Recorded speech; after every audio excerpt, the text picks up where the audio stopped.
Someone asked me, what's the most Deshi thing to do in Dhaka? So, in this video I will explore some of my favorite places in this city. ঢাকাকে মানুষ অনেক negatively দেখে। শহরটা কিন্তু এতটাও মন্দ না।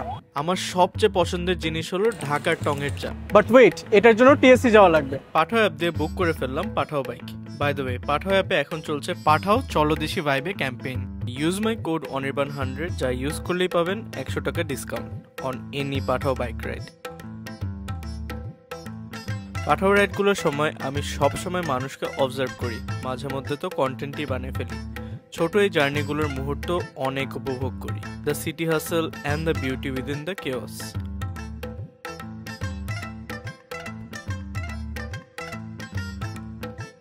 মুহূর্ত এবং মানুষের গল্প দেখতে দেখতেই সবসময় গন্তব্যে পৌঁছে যাই। চলে আসলাম ঢাকা ইউনিভার্সিটির টিএসসিতে।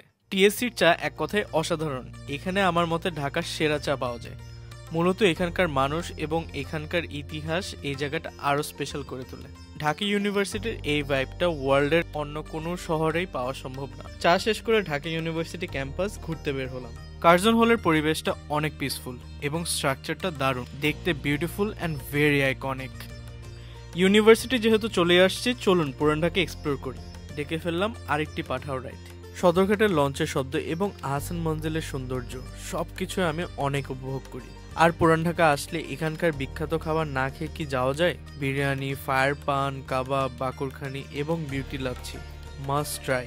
পুরান ঢাকাতে ডিনার শেষ করে রওনা দিলাম আজকে শেষ গন্তব্যে। এখনো আমার ঢাকার সবচেয়ে প্রিয় জিনিস দেখাবো আপনাদের, the city lights off Dhaka. রাতের ঢাকা আমার কাছে খুবই ম্যাজিক্যাল লাগে। মাঝে মধ্যে রাস্তার পাশে ঘন্টার পর ঘন্টা শহরটার দিকে তাকিয়ে নিজের সাথে কথা বলি এবং হেডফোনে গান শুনতে শুনতে শহরটা উপভোগ করি। একদিনের মধ্যে এই শহরের সবচেয়ে সুন্দর কিছু জায়গাগুলো ঘুরে দেখলাম, আর সবগুলো রাইডই পাঠাও বাইকে ছিল। ক্যাম্পেইন ইজ লাইভ নাও, 100 টাকা অফ উইথ অনির্বাণ100। দেশি অ্যাপ, দেশি রাইড।